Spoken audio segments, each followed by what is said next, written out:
First impressions.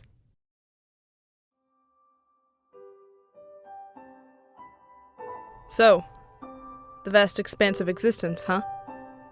Sans had a habit of walking from one end of the forest to the other. You know, watching for humans and whatnot.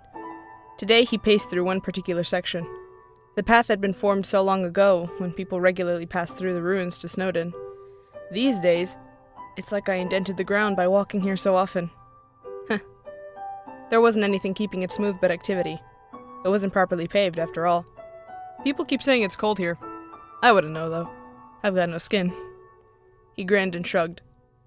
One could argue that skeletons don't have nerves, but that only applies to human skeletons, which, as far as I know, are pretty different from skeleton monsters. And we're made of magic just like anyone else.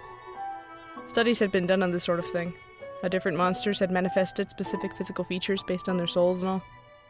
I mean, it's not like you can cut us open like they do to humans when they die. Who knows? He paused. Nobody, that's who. Get it?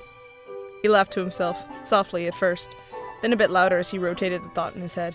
It was nice to have these moments where he could simply relish in his own stupidity. Anyway, we can still feel stuff. And it's not just me. Papyrus is always knocking his knees into the cabinet when he washes the dishes. And believe me, he's pretty vocal about it. He rubbed the back of his neck. Wakes me up some mornings.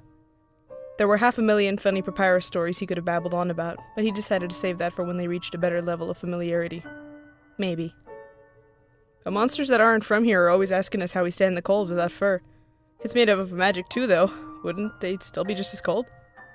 Little logic to it, but the thrill of the unknown became enough for most monsters at some point. For some reason, nobody was lining up to be suspended between life and death for scientific purposes.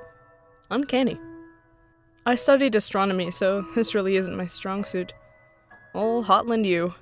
Spent some of the best years of my life there.